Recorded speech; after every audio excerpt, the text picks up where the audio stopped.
और जम्मू किसान भाई उनकर घर कर लोग उनकर संगता गोटा गांव घर कर बहुत बहुत स्वागत और राम राम। और संगे संग भजन भैया राउर के भी राम राम। राम राम। तो भजन भैया देखिए आज कर हमार हेलो किसान वाड़ी का विषय हवे कि क्षेत्रीय समस्या ग्रस्त मृदा सुधार और प्रबंधन।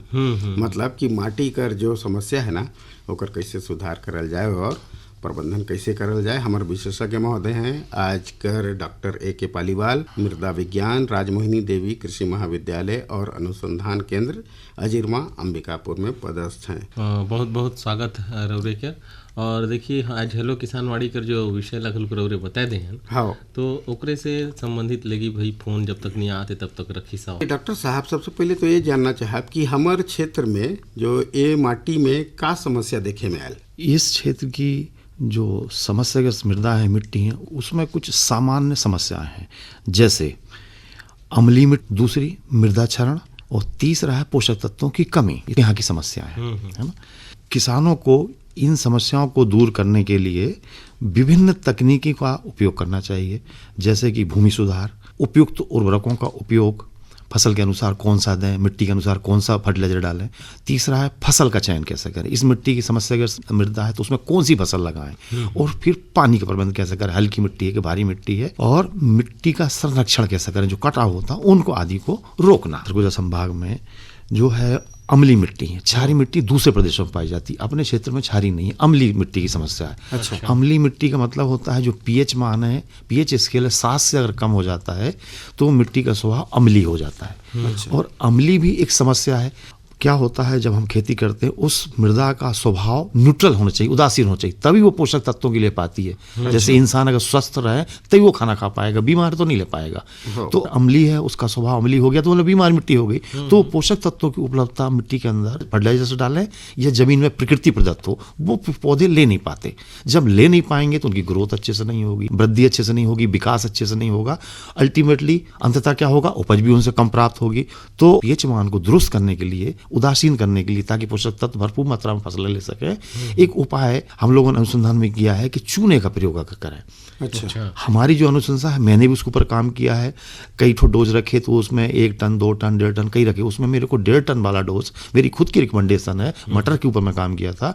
अगर हम 1.5 टन पर हेक्टेयर यानी 2.5 एकड़ में अगर हम 1.5 टन वो बुझा हुआ चूना का पाउडर जो मार्केट में मिलता है, कई मिलते हैं कैल्शियम ऑक्साइड वगैरह, वो जो पाउडर रहता है उसी को बुझा हुआ चूना करके वो पाउडर बना के फिर उसको खेत में हम ब्रॉडकास्ट कर दें, छिड़क दें। लेकिन जैसे धान लगाते हैं या कोई सी फसल, उसके 1 महीने पूर्व, कुछ दिन पूर्व, ताकि वो मिट्टी को न्यूट्रलाइज कर। तुरंत नहीं, तुरंत डाला वो फसल लगा दी तब ने, कुछ दिन पहले, 1 आध दिन महीने पहले उसको हम डाल दें। उसके बाद लगाएंगे तो क्या होगा, जो मिट्टी का पीएच है वो यहाँ पे 5.5 के आसपास है, कहीं 4 के आसपास है, वो खिसक के 7 के आसपास हो जाएगा। अच्छा। यानी मिट्टी का स्वभाव है वो पीएच है न्यूट्रल हो जाएगा, स्वभाव भी समान हो जाएगा। तो जो पोषक तत्व चाहे वो प्रकृति से जमीन से खींचे या जो किसान फर्टिलाइजर देते हैं उनका भरपूर उपयोग हो सकता है। ये भी कहना चाहूँगा यहाँ किसान उतने ज्यादा सक्षम नहीं है वो 1.5 टन पर हेक्टेयर डाल सकें। तो जितनी उनकी क्षमता है उतना तो वो डाल भी नहीं पाएंगे। जितनी क्षमता है, जितने जेब में पैसे उतना बाजार से खरीद कर लाके एक बार डाल के देखें अपने खेत में, तो उससे क्या होगा, कुछ ना कुछ सुधार होगा। तो जितनी उनकी क्षमता उतना वो चूने का उपयोग करें तो अम्लीयता दूर होगी, फसल का उत्पादन बेहतर होगा। डॉक्टर साहब एक बात जानना चाहते हैं कि ये जो बात करें कि जैसे चूना डाले कर 1.5 टन, तो इलाका हम हर साल डालना है का? नहीं, 3 साल में एक बार। अच्छा, हर साल नहीं डालते हैं, 3 साल में एक ही बार डालते हैं उसको, और उसके बाद उसका असर 3 साल तक, फिर 3 साल में डालते हैं। ऐसे हर साल डालने की उसकी आवश्यकता नहीं है। अच्छा डॉक्टर साहब अभी बताते रहे मिट्टी क्षरण कर बारे में, बता दें कि मिट्टी संरक्षण कर समस्या क्या है। तो ये जो दूसरी समस्या है, पहली मैंने आपको बताया अम्लीयता, उसको हम दूर कर रहे हैं। दूसरी समस्या है यहाँ का मिट्टी का सॉइल, जिसको इरोजन बोलते हैं, मिट्टी का कटाव बहुत जाता है। चूंकि अपना ही कहलाता है नॉर्दर्न हिल रीजन, उत्तरी पहाड़ी क्षेत्र है, पहाड़ी एरिया जो स्लोप होते हैं, ज्यादातर किसानों की जमीन में स्लोप मिल जाते हैं। तो स्लोप में बारिश होगी, कुछ भी कटाव होगा, तो उस वजह से जब कटाव होगा तो फर्टाइल जमीन जो उर्वर मिट्टी रहती है वो तो ऊपर ही रहती है, नीचे रहती है, तो वो बह जाती है।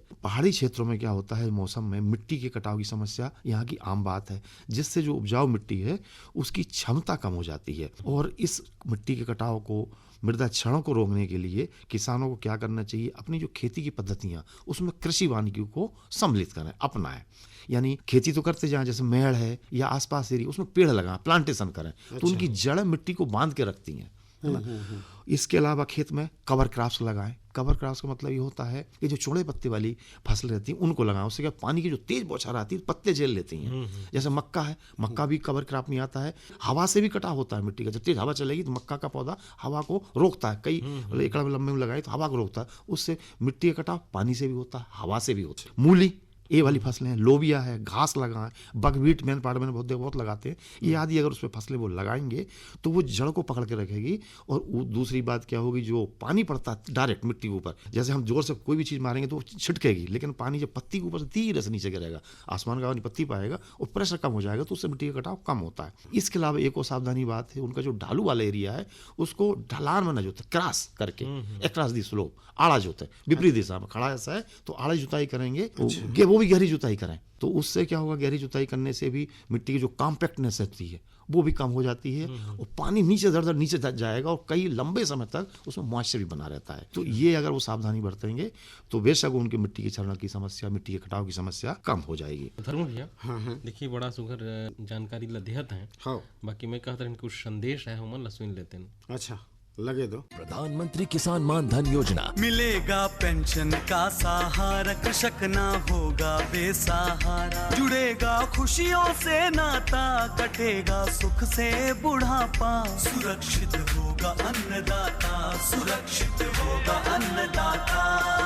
प्रधानमंत्री किसान मान धन योजना से लघु सीमांत किसानों का भविष्य होगा सुरक्षित और 60 वर्ष की आयु से 3,000 रूपए मासिक पेंशन होगी सुनिश्चित। 55 रूपए से 200 रूपए की मासिक किश्त देकर प्रवेश कर सकते हैं 18 से 40 वर्ष तक के किसान। इस अंशदायक योजना में सरकार देगी बराबर का योगदान। सभी किसान भाई बहन इस योजना के लाभ के लिए जन सेवा केंद्र में जाएं और अपना निशुल्क नामांकन कराएं। प्रधानमंत्री किसान मान धन योजना, अन्नदाता के परिश्रम को संबल, पेंशन से सुरक्षित उनका कर। कृषि एवं किसान कल्याण मंत्रालय, भारत सरकार द्वारा जनहित में जारी। हर जोखिम से निकल कर फसल आए, सुरक्षित हो जाए, फसल बीमा से हर किसान अब आत्मनिर्भर हो जाए। संकट के समय प्रधानमंत्री फसल बीमा योजना किसानों के लिए वरदान है। अब सूखा पड़े या बाढ़ आ जाए कोई डर नहीं, अब ओले पड़े या कीट पतंगे फसल खा जाए कोई फिक्र नहीं, क्योंकि हमने लिया है प्रधानमंत्री फसल बीमा। बुआई से फसल कटाई तक हर जोखिम का दावा, न्यूनतम प्रीमियम पर अधिकतम भुगतान का वादा। योजना से हर साल जुड़ रहे हैं 5 करोड़ से ज्यादा किसान। अब आपकी है बारी। नजदीकी कृषि कार्यालय, सहकारी समिति, बैंक शाखा, अधिकृत बीमा कंपनी या जन सेवा केंद्र में स्वेच्छा से करा सकते हैं पंजीकरण। फसल बीमा पोर्टल या फसल बीमा ऐप द्वारा भी कराया जा सकता है पंजीकरण। प्रधानमंत्री फसल बीमा योजना, आपकी फसलों का संपूर्ण सुरक्षा कवच। कृषि एवं किसान कल्याण मंत्रालय, भारत सरकार। तो ये तो रही संदेश और लगी तो रौरू का सवाल करत है। एक ठन और देखे में आयल, सुने में आयल, हमारे वैज्ञानिक महोदय आत हैं तो बताते हैं कि जब पोषक तत्व कर बहुत जरूरी हो पौधे कर बढ़वार में, तो पोषक तत्व कर जैसे अगर कमी है तो इला कैसे दूर करल जाए। आपने ठीक कहा कि यहाँ की जो मिट्टी की समस्या, वो तीसरी बहुत महत्वपूर्ण समस्या है पोषक तत्वों की कमी। आप दूसरे इलाके में चले जाइए, उत्तर प्रदेश के तराई या मध्य प्रदेश में, महाराष्ट्र है, काली मिट्टी मिलेगी आपको। अपने इलाके में काली मिट्टी नहीं मिलेगी। काली मिट्टी घोतक होता है, हैवी सॉइल जिसको बोलते हैं, भारी मृदाएं कही जाती हैं। उसमें पोषक तत्व मात्रा नेचुरली प्रकृति की उसमें रहती हैं, प्रकृति ही उनको उपलब्ध कराती, कम फर्टिलाइजर देना पड़ता। लेकिन आपने देखा होगा अपने इलाके की मिट्टी लाल पीली मिट्टी है, उसमें रेत की मात्रा ज्यादा, तो उसकी वजह से क्या होता है, पोषक तत्वों की मात्रा कम है उसमें। वो ये हल्की मतलब लाइट सॉइल की श्रेणी में आती है, उसमें पोषक तत्वों की मात्रा कम होती है। मेन वजह तो ये है। और मेन पोषक तत्व कौन कौन से होते हैं, नत्रजन होता है, फास्फोरस होता है, पोटेशियम, तीनों का रोल अलग है। नत्रजन ग्रोथ बढ़ाता है पौधों की, जैसे डालेंगे देखा आपने हरापन आ जाता है। फास्फोरस का काम अलग है, वो दाने बनाता है। पोटेशियम का काम अलग है, वो रोग जो लगते हैं, जो कीटाणु होते हैं, बीमारी होती है, उनमें रोग प्रतिरोधक क्षमता बढ़ाता है। इसलिए तीनों पोषक तत्वों की अपने आप में बहुत महत्वपूर्ण है, तीनों की रोल उनमें। और ये तीनों की कमी यहाँ पर देखी गई है। उससे क्या होता है, जब कमी है हम देते भी हैं तो पौधों को मिल नहीं पाते हैं, लीच हो जाएंगे या निक्षालित हो जाएंगे। उससे पौधों की वृद्धि प्रभावित होती, कम होने की वजह से, हल्की मिट्टी होने की वजह से। और कितनी मात्रा में हल्की मिट्टी में डालेंगे, हम ज़्यादा मात्रा में दे भी नहीं सकते हैं, एक लिमिट होती है उसकी। तो उससे जब पौधों की वृद्धि प्रभावित होगी। डॉक्टर साहब एक ठन फोन आता है किसान भाई के, लेहल जाए। हेलो किसान वाणी। हेलो किसानवाड़ी सर, नमस्कार। नमस्कार, राम राम, जय जोहार। सर मैं महेश्वर यादव ग्राम खलीवा से बोला था सर। हाँ महेश्वर भैया, राहुल के स्वागत है। रखी सवाल। सर सवाल है सर, अभी खेत मन के सर जोताई करवाई ही गर्मी में, अभी पानी गिरे से जोताई करवाते हैं हम, तो सर उमें अभी क्या बोलते हैं खाद डाले से फिर टमाटर अभी मतलब लगाए ही, तो उमें सर जोताई करवा के, तो अभी सर कौन सा थोड़ा मतलब बीच बीच में मर जाते हैं। क्या है, देखिए अभी जो है एक टेम्परेचर का ही बहुत ज़्यादा रोल रहता है। धूप इतनी तेज पड़ रही है, आप जो भी पानी दे रहे होंगे वो पौधे ले नहीं पा रहे होंगे। हल्की मिट्टी है, आपने जो पानी दिया घंटे 2 घंटे में सूख जा रहा होगा। मतलब पानी को फ्रिक्वेंटली मतलब जल्दी जल्दी देने की आवश्यकता होगी उसमें, इसलिए वो मर जा रहा है। गर्मी के सीजन में ये समस्या आती है। भारी मिट्टी होती है उसमें नमी रहती है, ऊपर की सूख भी जाती है, लेकिन नीचे जड़ खींच लेती है, जड़ लंबी होती है तो उसकी पोषक तत्व भी ले लेती है वो, लेकिन हल्की मिट्टी होने वजह से ये समस्या बहुत आती है। तो आपको पानी बराबर देना पड़ेगा आपको, और दोपहर में ना दें पानी, रात के समय दें, वो ज़्यादा फायदेमंद है। तो रात भर रहेंगे तो कुछ ना कुछ पौधे लेगा, नमी रहती। सुबह आप पानी देंगे, 1 घंटे बाद धूप तेज होता है 10 बजे, और शाम तक इतना तेज कि वो इतना बाष्पीकरण हो जाता है, उड़ जाती है कि पौधों को मिल ही नहीं पाता है। एक पानी कमी की वजह से भी समस्या आती है। हाँ, तो और कुछ समस्या है? नहीं भैया, अभी तो सर सही सब खिताई सर खेत मन के जोताई करवाई, तभी वो खेत मन में मतलब रोटावेटर चला के बढ़िया प्लेन कर सकती। नहीं वो तो ठीक है, आप जो करना है पानी, अगर आप सूखे खेत में जुताई करेंगे तो उतने फायदेमंद नहीं। हल्की सी नमी में अगर आप जुताई करेंगे तो ज्यादा फायदे हैं। वो आप बहुत अच्छा काम कर रहे हैं आप, ये हमारी भी अनुशंसा है। हाँ, पानी अभी गिरा था ना, उसमें जुताई करवाया। अच्छा, उसमें ज्यादा गीला तो नहीं हुआ? क्या हल्की मिट्टी है, कोई फर्क नहीं पड़ता, 2 घंटे में हल्का हो जाता, वो फायदेमंद है आपके लिए, आप करिए उसको, है ना। वैसे भी हम लोग किसानों को प्रशिक्षण देते हैं, बोलते हैं कि थोड़ी बहुत अगर नमी की व्यवस्था हो तो बेहतर जुताई हो जाती है बजाय सूखे खेत की। तो ठीक है, राहुल जो है फोन करें, जानकारी मिली। बहुत बहुत धन्यवाद राहुल। जो अब बात चल रही थी पोषक तत्वों की, तो मैं उसमें ये कहना चाह रहा था कि जो हल्की मिट्टी है उसमें अगर हम कंपोस्ट खाद या सड़ी हुई गोबर की खाद जो किसान लोग अपने बाड़ी में बनाते हैं उसको अगर उसमें डालते हैं, और इसके अलावा अगर वो करना चाहें तो हरी खाद ग्रीन मीनिंग वाला भी उपयोग कर सकते हैं। जून जैसे अभी मौसम आ ही रहा है, जून में हरी खाद को सनई बीज को लगा दें, और उसके बाद जब वो पहली बारिश आएगी अभी जून में लगा दो, उसके बाद करीब जुलाई के लास्ट में धान लगाने से पहले, धान का तो यही है, जुताई उसमें कर दें, तो उससे भी क्या होता है मिट्टी की संरचना में सुधार होता है। ये कुछ चीजें हैं, मिट्टी की संरचना सुधरती है और पोषक तत्वों की मात्रा भी बढ़ती है, और पोषक तत्वों की मात्रा बढ़ेगी तो उर्वरता बढ़ेगी। तो हल्की मिट्टी के सुधार के लिए यही हमारे साधन है कि हम जो भी आपके पास जीवांश पदार्थ हैं, चाहे वो कंपोस्ट खाद हो, गोबर की सड़ी हुई डालें, लेकिन ऐसा नहीं है घर मैंने देखा है किसान अपने बाड़े में सुखा लेते हैं, उसको सीधा फेंकाते हैं, उससे तो नींदा की समस्या होती। तो आप बढ़िया सड़ा हुआ कंपोस्ट खाद अगर तैयार करते हैं, वो गोबर की खाद करते हैं, काली भूरे कलर की हो जाए, रंग से पहचान सकते हैं, उसको डालें। बेहतर होगा कि आप ग्रीन मैन्योरिंग कर लें, तो आपके खेत की मिट्टी जो हल्की मैं बता रहा हूँ वो थोड़े सा भारीपन आना उसमें शुरू, 2-3 साल आप ग्रीन मैन्योरिंग कर देंगे, आपकी मिट्टी वो थोड़ा सा कालापन उसमें आ जाएगा, वो भारी मिट्टी की सड़ी में आना शुरू हो जाएगी आप, तो उससे मृदा का संरचना भी सुधार होगी, पोषक तत्वों की मात्रा बढ़ेगी, और उसकी फर्टिलिटी जो उर्वरता है उसमें भी वृद्धि होगी, और आपको अच्छी उपज मिलेगी। देखिए बड़ा सुगर जानकारी मिलत है भजन भैया, मैं कहता हूँ कि एक ठन सुगर कन गीत भी हो जाए। बिल्कुल भाई, जानकारी के संग जब गीत गोविंद सुने करेगा वो अलगे मजा है नहीं। हाँ। तो लगे एक ठो छत्तीसगढ़ी लोक गीत सुनत है। पुरवैया तान मार्यो तोर मया के संदेशा लाने वो, पुरवैया तान मार्यो, पुरवैया तान मार्यो, पुरवैया तान मारेगा, पुरवैया तान मारेगा, तोर माया के संदेशा लाने गा, पुरवैया तान मारेगा, पुरवैया तान मारेगा।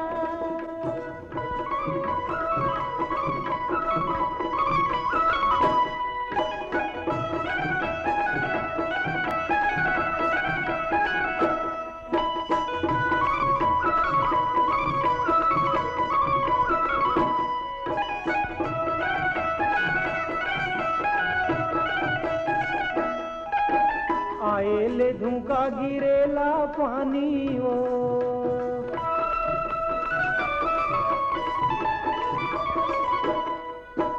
आएले धूका गिरेला पानी हो, तोर सुरता महोगे कोयला मोरता मग जवानी हो, तोर चेहरा हर मोरे आँखी मझुले वो पुरवैया कान मारे पुरवैया कान मारे तोर मैया के संदेशा लाने वो पुरवैया कान मारे पुरवैया कान मारे।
सीता खोजे रामे बन बन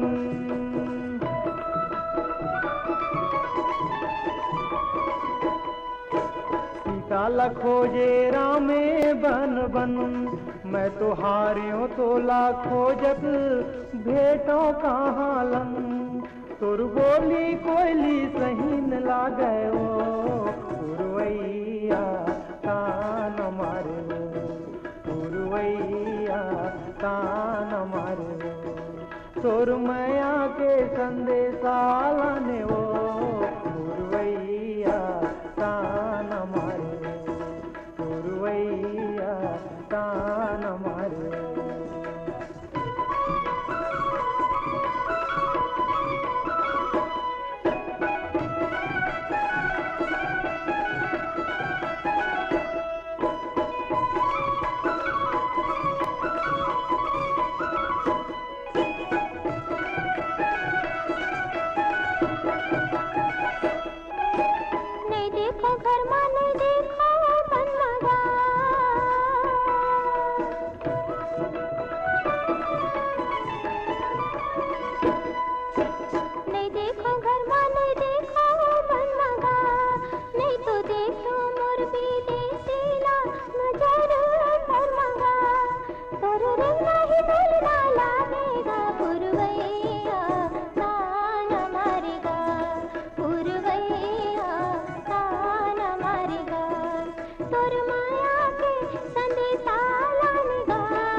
तो भाई देखिए ये गीत ला तो सुने बड़ा बढ़िया गीत रहीस और डॉक्टर साहब ला भी बढ़िया लागी सोही।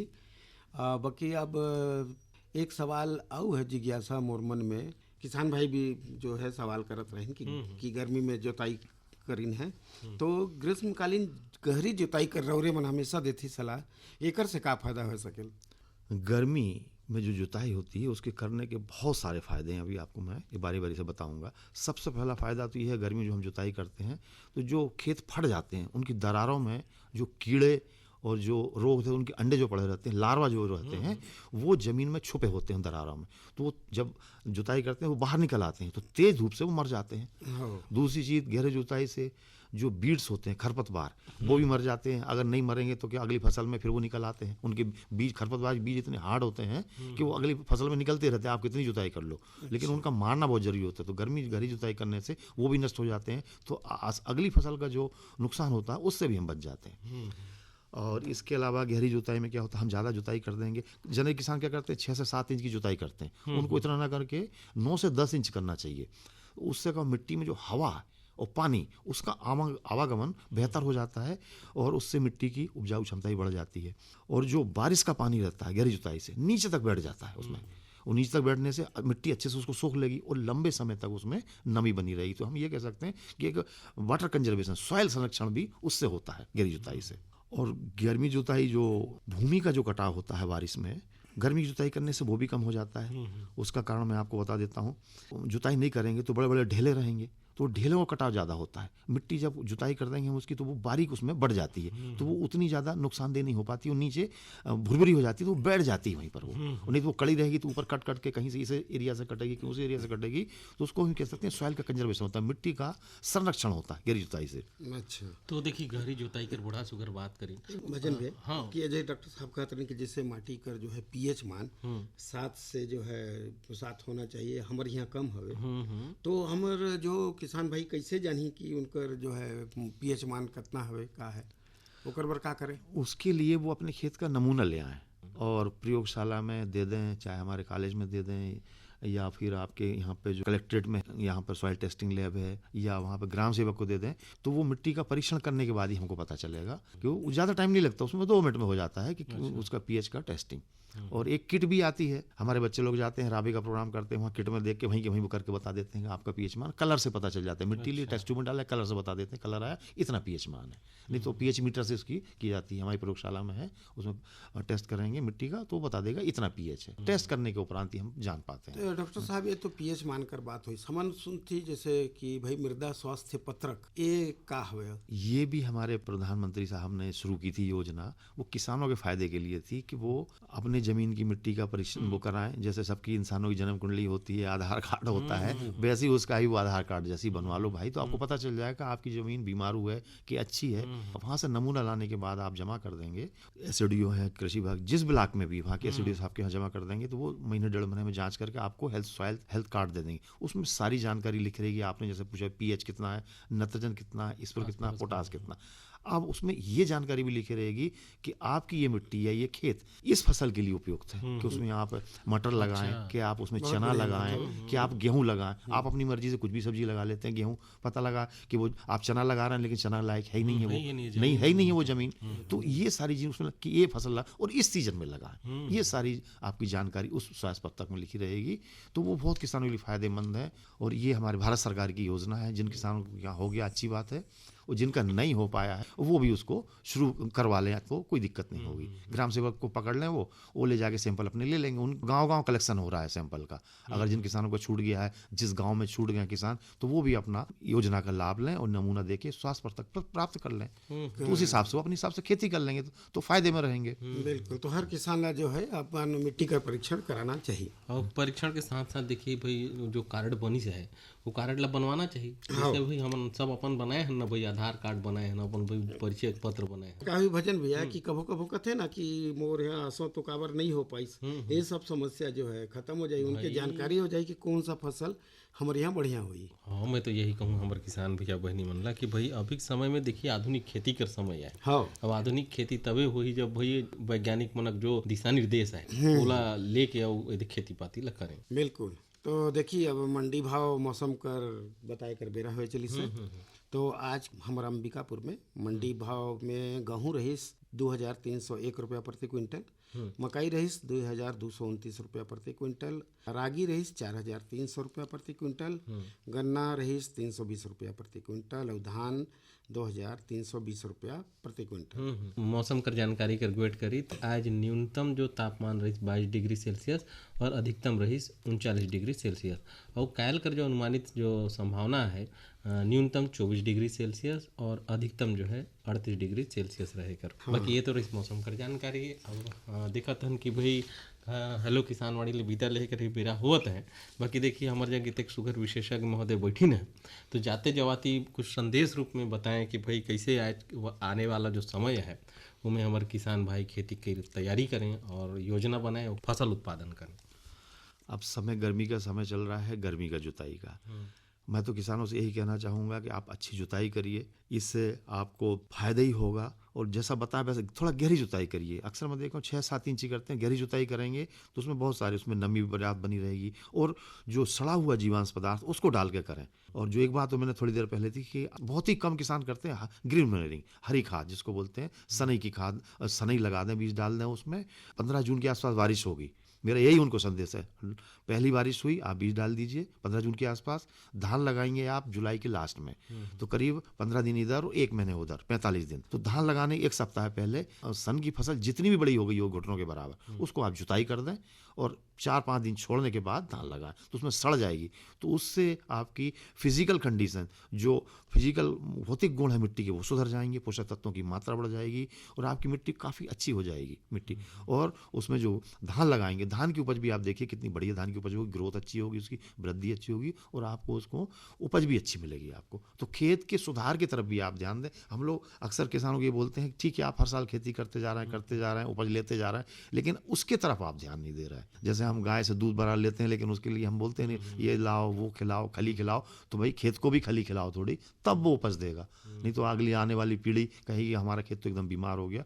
तो थोड़ा सा मेरा यही कहना है कि खेत के स्वास्थ्य की तरफ भी ध्यान दीजिए। ज़्यादा बातें मैं नहीं बोला, जीवांश पदार्थ जितना है आप तैयार कर लीजिए। थोड़ी सी मेहनत लगती है, वो जो किचन में आपका निकलता है वो मटेरियल, बाड़ी में जो सूखे पत्ते होते हैं उनको इकट्ठा कर लें और एक गड्ढे में इकट्ठा करके सड़ा लें, उसको खेत में डालें, फिर जुताई। और हरी खाद वाली बात बोली है मैंने, उसको आप अपनाइए। 2-3 साल आप ये प्रैक्टिस करेंगे तो आपका खेत जो अच्छा स्वस्थ हो जाएगा और पोषक तत्वों की जो मात्रा वो भी बढ़ जाएगी और उर्वरता उसकी बढ़ेगी। तो स्वाभाविक है आप उनको फसल अच्छी मिलेगी, लाभ होगा। तो भजन भैया देखिए बड़ा विस्तार पूर्वक और बहुत अच्छा जानकारी दी डॉक्टर A.K. पालीवाल जी, इनकर हमार बहुत बहुत धन्यवाद करत थी।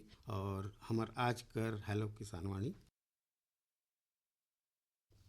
एक कार्यक्रम का प्रायोजक रहिन कृषि एवं कृषक कल्याण मंत्रालय, भारत सरकार।